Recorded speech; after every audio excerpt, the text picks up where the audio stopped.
नमस्कार। स्वागत है आपका एबी एकेडमी दुमका में। एबी एकेडमी दुमका की यूट्यूब चैनल में आपका बहुत बहुत स्वागत है।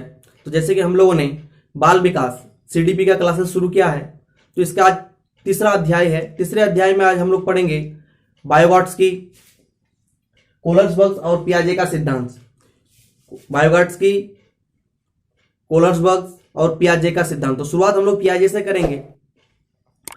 तो जो विद्यार्थी नए हैं वो चैनल को सब्सक्राइब करें। साथ ही अगर वीडियो पसंद आए तो लाइक, कमेंट में शेयर करना ना भूलें।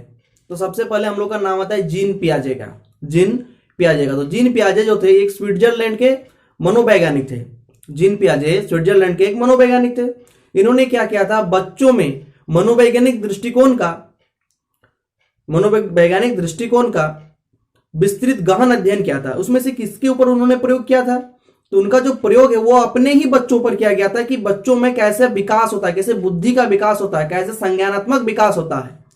तो आज हम लोग जीन पियाजे का संज्ञानात्मक विकास के बारे में चर्चा करेंगे। तो देखिए सबसे पहले क्या है, तो कहा जाता है जीन पियाजे स्विट्जरलैंड के एक वैज्ञानिक थे जो बालकों में बुद्धि का विकास किस प्रकार होता है यह जानने के लिए उन्होंने अपने बच्चों को अपनी खोज का हिस्सा बनाया। जीन पियाजे के संज्ञानात्मक विकास का सिद्धांत। जीन पियाजे का संज्ञानात्मक विकास का सिद्धांत क्या था, तो जीन पियाजे जो थे उनका संज्ञानात्मक विकास का सिद्धांत था कि बच्चे जो है ना दुनिया के बारे में अपनी समझ तैयार करते हैं, अपने ज्ञान का सृजन करते हैं, जिससे क्या होती है उनकी तर्क शक्ति, चिंतन, इन सारे गुणों का विकास होता है। तो चलिए इसको हम लोग देखते हैं।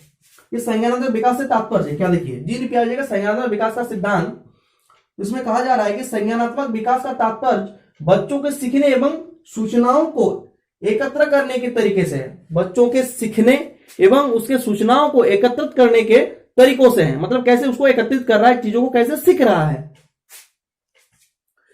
इससे बालकों में क्या होता है, भाषा, चिंतन, स्मरण शक्ति एवं तर्क का विकास होता है। भाषा का विकास होगा, चिंतन का विकास होगा, तर्क शक्ति का विकास होगा, स्मरण शक्ति का विकास होगा। तो इन सारे चीजों का विकास होता है किसमें, जीन पियाजे का जो सिद्धांत दिया है उसी में कहा गया है कि इसमें संज्ञानात्मक विकास होता है। बच्चों में किस प्रकार का विकास होता है, जो संज्ञानात्मक विकास होता है। तो देखिए इसमें से एक बहुत ही इंपॉर्टेंट टॉपिक आता है, ये सीटेट में बहुत ज्यादा पूछा जाता है। सीटेट में ये सवाल को बहुत ज्यादा पूछा जाता है कि पियाजे के अनुसार बच्चे दुनिया के बारे में अपनी समझ का सृजन करते हैं। बहुत इंपॉर्टेंट है, पियाजे के अनुसार बच्चे क्या सृजन करते हैं, तो अपनी समझ का सृजन करते हैं। किसने कहा था, तो जीन पियाजे ने कहा था कि बच्चे जो है दुनिया के बारे में अपनी समझ का सृजन करते हैं। ये जीन पियाजे का सिद्धांत है, संज्ञानात्मक सिद्धांत के अंतर्गत आता है। तो चलिए इसको आप जल्दी से लिख लीजिए, फिर हम लोग जीन पियाजे का संज्ञानात्मक विकास के बारे में पढ़ेंगे। है ना, इसके बारे में डिटेल्स चर्चा करेंगे, स्कीमा के बारे में चर्चा करेंगे, आत्मसातकरण के बारे में चर्चा करेंगे, बच्चे किस तरह से आत्मसात करते हैं, किस प्रकार से उसकी अवधारणाएं बनती है, स्कीमा बनती है, उसके बारे में जीन पियाजे का जो सिद्धांत है और किस किस उम्र में बनती है इसके बारे में भी चर्चा करेंगे। तो इससे पहले आप इसको लिख लीजिए।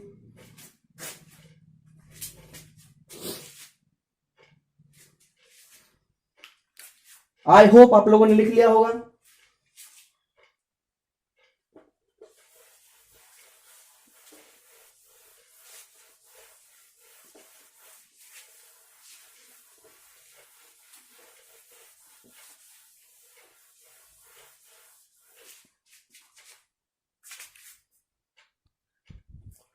अगला नंबर आता है आत्मसातीकरण। आत्मसातीकरण किसको कहा जाता है, किसी भी चीज का आत्मसातीकरण हम किसको कहेंगे, तो पूर्व ज्ञान के साथ आत्मसात करना क्या होता है।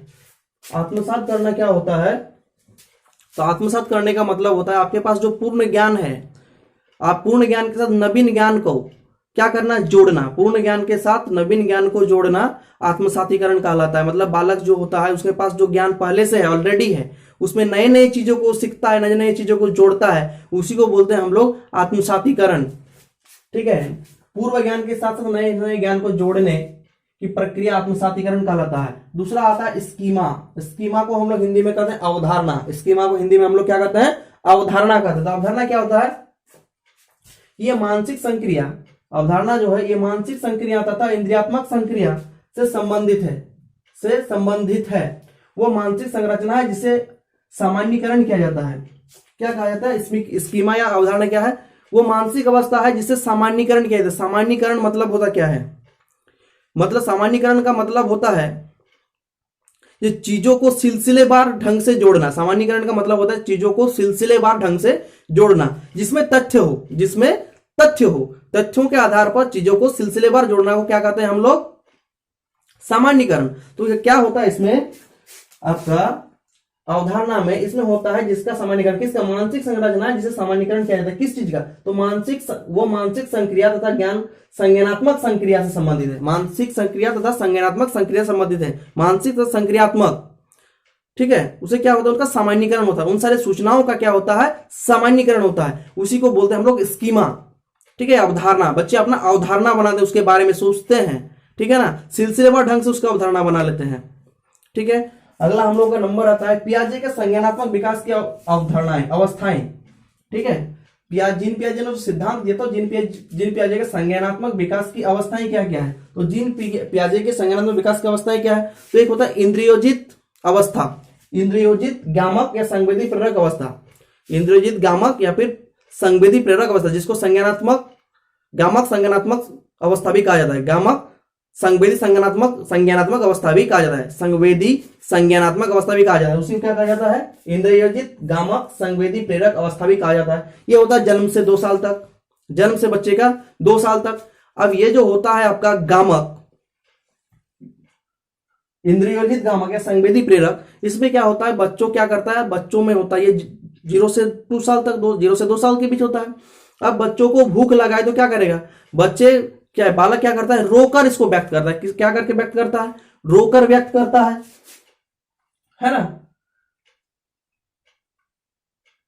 और इस उम्र में जो है, इस उम्र में बालक का क्या होता है, उसका जो बुद्धि है, 0 से 2 साल के बीच के जो बच्चे हैं, उसका जो बुद्धि कैसे हम लोग पता लगाते हैं, तो बालक की बुद्धि उसके कार्य के द्वारा पता चलता है, वो कैसा कार्य कर रहा है उसके द्वारा ये चीज पता चलता है। उसी को हम लोग कहते हैं इंद्रियोजित गामक या फिर संवेदी प्रेरक अवस्था, ठीक है।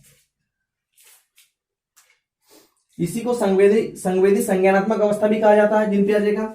अगला नंबर आता है हम लोगों का पूर्व संक्रियात्मक अवस्था। पूर्व संक्रियात्मक अवस्था 2 से 7 साल तक होता है। पूर्व संक्रियात्मक अवस्था क्या होता है, 2 से 7 साल। पूर्व संक्रियात्मक अवस्था 2 से 7 साल। इससे क्या होता है, परिवेश और वस्तुओं को पहचानना एवं भेद करना और भाषा का विकास।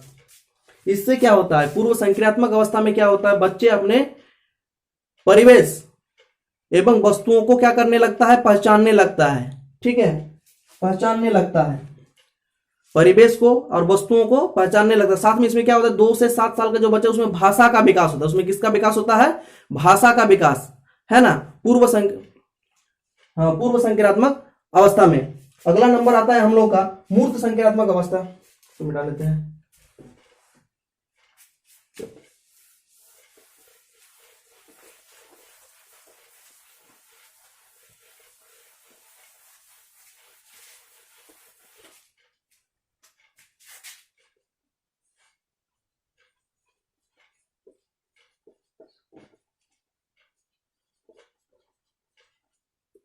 संक्रियात्मक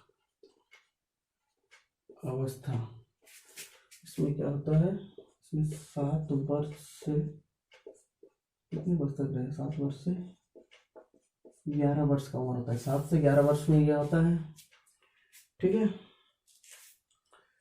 इसमें क्या होता है, इसमें हो जाएगा चिंतन का आरंभ होगा, दूसरा हो जाएगा भाषा का पूर्ण विकास, ठीक है। दूसरा आता है, मूर्त के बाद आ जाता है औपचारिक या फिर इसी को बोला जाता है क्या, अमूर्त, इसको बोला जाता है अमूर्त संक्रियात्मक अवस्था। होता है 11 से 17 वर्ष ठीक है, इसमें 2 भाग है, 11 से 15 वर्ष होना चाहिए।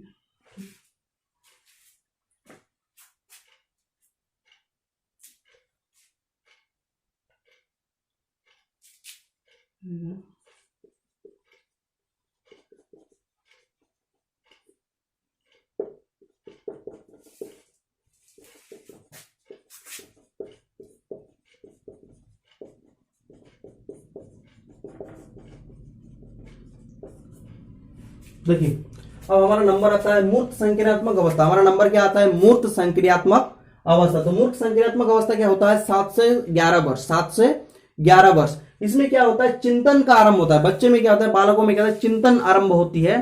साथ ही क्या होता है? भाषा का पूर्ण विकास होता है। भाषा का पूर्ण विकास हो जाता है। किसमें? मूर्त संक्रियात्मक अवस्था में। मूर्त संक्रियात्मक अवस्था क्या होता है? बालक का चिंतन प्रारंभ होता है और भाषा का पूर्ण विकास हो जाता है। इसके बाद हमारा आता है अमूर्त संक्रियात्मक अवस्था। उसी को हम लोग औपचारिक संक्रियात्मक अवस्था भी कहते हैं। 11 से 15 वर्ष के बीच होता है। 11 से 15 वर्ष के बीच होता है। इसको बोलते हैं अमूर्त संक्रियात्मक अवस्था या फिर औपचारिक संक्रियात्मक अवस्था। इसमें क्या होता है? बच्चों में वैज्ञानिक दृष्टिकोण का विकास होता है। वैज्ञानिक दृष्टिकोण से, वैज्ञानिक ढंग से वो सोचने लगता है ना। इसको जल्दी से लिख लीजिए, फिर हम आगे बढ़ेंगे। चलिए अब हम लोग पियाजे का नैतिक विकास सिद्धांत। अब हम लोग क्या पढ़ेंगे? पियाजे का नैतिक विकास सिद्धांत। पियाजे का क्या पढ़ेंगे? नैतिक विकास सिद्धांत। बहुत इंपॉर्टेंट है पियाजे का नैतिक विकास सिद्धांत। इसमें क्या होता है? इसमें 2 चीज है, पहला इधर, दूसरा इधर। इसमें क्या होता है? इसमें होता है परायत्त नैतिकता का अवस्था। परायत्त नैतिकता का अवस्था। इसमें होगा स्वायत्त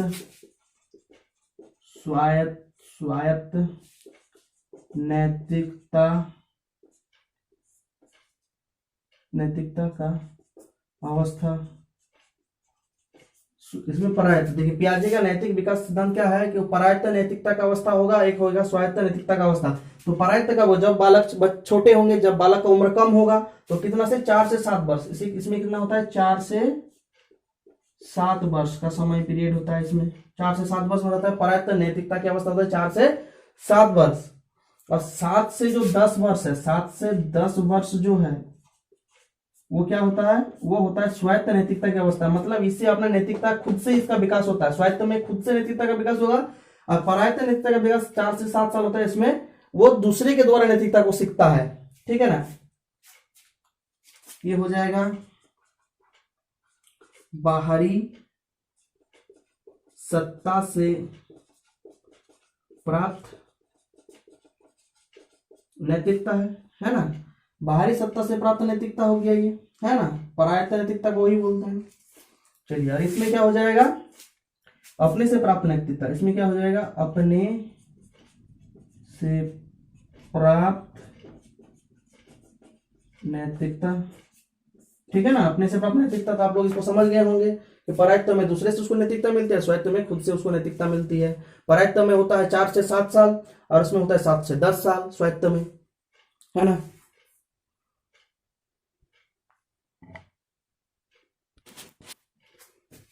तो चलिए अब हम लोग लॉरेंस कोहलरबर्ग के सिद्धांत को पढ़ेंगे। लॉरेंस कोहलरबर्ग के सिद्धांत को पढ़ेंगे। तो कोहलरबर्ग क्या थे? तो कोहलरबर्ग जो थे वो अमेरिकी वैज्ञानिक थे। कोहलरबर्ग कहाँ के वैज्ञानिक थे? अमेरिकी वैज्ञानिक थे। और किससे प्रभावित थे? तो जीन पियाजे से प्रभावित थे। ठीक है। कोहलरबर्ग अमेरिकी वैज्ञानिक थे जो जीन पियाजे से प्रभावित थे। और उन्होंने कोहलरबर्ग ने नैतिकता का सिद्धांत, ठीक है, नैतिकता का सिद्धांत मतलब नैतिक न्याय को अपने शोध का क्षेत्र के रूप में चुना। नैतिक न्याय को क्या किया? अपने शोध के क्षेत्र में चुना। तो अब कोहलरबर्ग ने 3 सिद्धांत दिए। कोहलरबर्ग ने क्या किया? नैतिक न्याय का सिद्धांत जो दिया उसमें 3 सिद्धांत थे। तो पहला सिद्धांत क्या था? तो पहला सिद्धांत था प्राग रूढ़िगत नैतिकता का सिद्धांत। प्राग रूढ़िगत नैतिकता का सिद्धांत। देखिए, प्राग रूढ़िगत नैतिकता का सिद्धांत इसको कहते हैं। तो प्राग रूढ़िगत सबसे पहला हो गया कोहलरबर्ग के अनुसार नैतिक विकास की मुख्य 3 अवस्थाएं हैं। तो प्राग रूढ़िगत नैतिक अवस्था का स्तर 4 से 10 वर्ष होता है। प्राग रूढ़िगत नैतिकता का स्तर कितना होता है? 4 से 10 वर्ष होता है। प्राग रूढ़िगत नैतिकता का स्तर होता है 4 से 10 वर्ष। इसमें क्या होता है, इस अवस्था में बच्चे प्रतिष्ठित व्यक्ति बनने का प्रयास करता है। 4 से 10 वर्ष के जो बच्चे होते हैं, 4 से 10 वर्ष के जो बच्चे होते हैं, वो क्या बनना चाहते हैं? प्रतिष्ठित व्यक्ति बनना चाहते हैं। कैसा बनना चाहते हैं? प्रतिष्ठित व्यक्ति बनना चाहते हैं। ठीक है, तथा प्राय अपने माता पिता के बातों को सुनता है, अपने माता पिता के प्रति क्या दिखता है? सम्मान को दर्शाता है, ताकि उसको दंड ना मिले। माता पिता के प्रति क्या करता है? आदर या सम्मान की भावना दिखाता है, क्योंकि उसको दंड ना मिले। ये क्या होता है? प्राग रूढ़िगत नैतिकता का स्तर 4 से जो 10 वर्ष के बच्चे होते हैं। ठीक है, अगला नंबर हमारा आता है परंपरागत रूढ़िगत नैतिकता। परंपरागत रूढ़िगत नैतिकता ये होता है 10 से 13 वर्ष। परंपरागत रूढ़िगत नैतिकता का स्तर 10 से 13 वर्ष होता है। इस स्तर पर बच्चे अपनी सभी क्रियाओं को सही समझता है, जिससे दूसरों की मदद होती है तथा लोग उसे अनुमोदित करते हैं, जो समाज के नियम के अनुकूल होता है। तो आपका जो परंपरागत रूढ़िगत नैतिकता का स्तर है, परंपरागत रूढ़िगत नैतिकता का स्तर है, इसमें क्या करते हैं बच्चे? वैसे काम को करेंगे जिसमें लोगों की मदद हो, वैसे काम को करेंगे जिससे लोगों की मदद हो। लोगों की मदद करना उनको बहुत अच्छा लगता है। कितने वर्ष से? जो 10 से 13 वर्ष के बच्चे होते हैं। साथ ही उनमें क्या गुण होता है? वो वैसे कामों करते हैं जो लोग उसे अनुमोदित करते हैं, मतलब लोग उसको करने के लिए कहते हैं, लोग उसको करने के लिए कहते हैं। साथ ही जो समाज के नियम के अनुकूल हो, साथ ही क्या होता है? वो समाज के नियम के अनुकूल जो चीजें होती है उसको करने का प्रयास करता है, जिसमें लोगों की मदद हो सके। ठीक है, तो इसको जल्दी से लिख लीजिए। तो हम लोग का अगला नंबर आता है उत्तर रूढ़िगत नैतिकता। उत्तर रूढ़िगत नैतिकता का स्तर। ठीक है, कोलबर्ग के सिद्धांत में तीसरा सिद्धांत है उत्तर रूढ़िगत नैतिकता का स्तर। तो इस स्तर में क्या होता है? उत्तर रूढ़िगत नैतिकता का स्तर जो होता है ये बहुत ही उच्च स्तर की नैतिकता होता है। क्या होता है इसमें? जो उसका नैतिकता होता है उसका जो पूर्ण उसी में जो बालक होता है, उसी बालक में उसका पूर्ण नियंत्रण रहता है। ठीक है, तो ये आंतरिक नियंत्रण में होता है, पूर्णतः आंतरिक नियंत्रण में होता है। यह नैतिकता का उच्च स्तर होता है। इसमें नैतिकता का ज्ञान बच्चों में होता है। इसमें नैतिकता ज्ञान बच्चों में होता है। इस स्तर में बच्चों में नैतिक आचरण पूर्णतः आंतरिक नियंत्रण में होता है।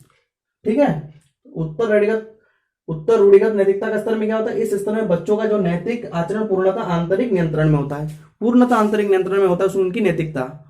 उत्तर रूढ़िगत नैतिकता का जो स्तर है इसमें, तो अब आपको इसमें कोई दिक्कत नहीं होगा। अभी हम लोग पढ़ेंगे, अगला हम लोग का टॉपिक है बायोट्सकी का सिद्धांत।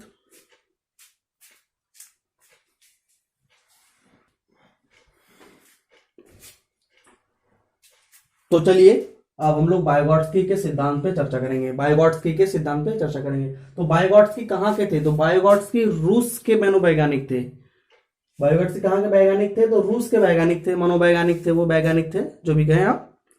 बायोट्सकी कहाँ के वैज्ञानिक थे? तो रूस के वैज्ञानिक थे। उन्होंने किस चीज का सिद्धांत दिया है? तो उसने सामाजिक सांस्कृतिक सिद्धांत का प्रतिपादन किया। सामाजिक सांस्कृतिक सिद्धांत किसने दिया है? तो बायोट्सकी ने दिया है। वो कहाँ के थे? तो रूस के थे। तो चलिए उसका जो सामाजिक सांस्कृतिक सिद्धांत है उसके बारे में थोड़ा चर्चा करते हैं। तो क्या कहते हैं कि बालक के प्रत्येक विकास में समाज का विशेष योगदान होता है। कहते हैं बालक के प्रत्येक विकास में, बालक का विकास होता है उसमें प्रत्येक विकास में क्या होता है? समाज का विशेष योगदान होता है ना। पहला चीज ये। दूसरा चीज क्या है? विकास के पहले सामाजिक अंतक्रिया होती है। विकास से पहले कोई बालक में कोई भी विकास हो, विकास से पहले क्या होता है? सामाजिक अंतक्रिया होती है, मतलब समाज के साथ वो अपना सामंजस्य स्थापित करता है, उनके साथ आंतरिक अंतक्रिया होती है। विकास के पहले सामाजिक अंतक्रिया होती है, मतलब उनके साथ अंतक्रिया होती है, उनके साथ जुड़ा हुआ रहता है, पहले से उनके बहुत सारी क्रियाएं होती है, फिर वो सीखते हैं, समाज से बहुत सारी चीजों को सीखते हैं। अगला नंबर आता है हम लोगों का बायोट्सकी के सामाजिक सांस्कृतिक सिद्धांत में तीसरा नंबर है हम लोगों का अंतक्रिया के फलस्वरूप ही उसमें विभिन्न प्रकार का विकास होता है। अंतक्रिया के फलस्वरूप ही उसमें विभिन्न प्रकार के विकास होता है, मतलब कोई भी प्रकार का विकास हो किस वजह से? अंतक्रिया होता है। किसके साथ? तो समाज के साथ। किसने कहा था? तो ये कहा था बायोट्सकी ने। ठीक है, तो चलिए अब बायोट्सकी का जो है बायोट्सकी के निकट विकास क्षेत्र जिसको बोलते हैं बायोट्सकी के निकट विकास क्षेत्र जिसको हम लोग बोलते हैं जेडडीपी, जोन पैरोक्सिमल डेवलपमेंट। उसमें क्या होता है? जोन पैरोक्सिमल डेवलपमेंट में बायोट्सकी का जो निकट विकास क्षेत्र है उसमें होता है खेल का महत्व को सबसे ज्यादा रखा गया है। खेल के महत्व को सबसे ऊपर रखा गया है। किसने रखा है? बायोट्सकी ने रखा है। मतलब खेल के माध्यम से बहुत सारे चीजों को बच्चे सीखते हैं। तो अब देखिए उनका 3 नियम दिया है। मुख्य रूप से कितने नियम दिया है वाइगोट्स्की ने? 3 नियम दिया है। खेल के महत्व को, खेल का जो नियम है उसमें 3 नियम दिया है। क्या क्या है? तो पहला है हम लोग का खेल आत्मनियंत्रण के विकास में सहायक है। खेल जो है वो किसके विकास में सहायक है? तो आत्मनियंत्रण के विकास में सहायक है। मतलब वो आत्मनियंत्रण करता है, खुद को कंट्रोल करने के लिए, खुद को कंट्रोल करने के लिए खेल जरूरी है ना? किसने कहा? तो वाइगोट्स्की ने कहा। दूसरा है हम लोगों का खेल बच्चों के निकट विकास क्षेत्र का निर्माण करता है। खेल जो है बच्चों के निकट विकास क्षेत्र का निर्माण करता है। खेल क्या करता है? उनके निकट विकास क्षेत्र का निर्माण करता है। मतलब उसका जो सामने का विकास होगा, निकट विकास क्षेत्र होगा उनका, जो जोन पैरोक्सिमल डेवलपमेंट होगा उसका विकास करता है, निर्माण में सहायता करता है। अगला नंबर आता है खेल कार्य एवं वस्तुओं के विचार से अलग करने का काम करता है। खेल कार्य एवं वस्तुओं को विचार से अलग करने का काम करता है। कौन? इसका जो वाइगोट्स्की का निकट विकास क्षेत्र है, मतलब खेल को और काम को अलग कर देता है कि खेल ये है और काम ये है ना? जो विभेद करना सिखाता है खेल और काम में, ये वाइगोट्स्की के निकट विकास क्षेत्र के सिद्धांत के अनुसार होता है। तो आज हम लोगों ने जीन पियाजे, कोहलर्सबर्ग और वाइगोट्स्की तीनों के सिद्धांत को पढ़ा। तीनों के सिद्धांत पढ़ने के बाद हमें लगभग इन चीजों में समझ आ गई कि उनकी जो क्या क्या उन्होंने सिद्धांत दिए हैं। कल के नेक्स्ट क्लास में हम लोग करेंगे इन तीनों के सिद्धांत के अनुसार जो उसमें इंपॉर्टेंट क्वेश्चन आंसर है उसको करेंगे। तो हमारे साथ जो नए विद्यार्थी जुड़े हुए हैं वो चैनल को सब्सक्राइब करें। साथ ही वीडियो अगर पसंद आ रही है तो लाइक, कमेंट में शेयर करना ना भूलें। चलिए मिलते हैं नेक्स्ट वीडियो में, तब तक के लिए जय हिंद।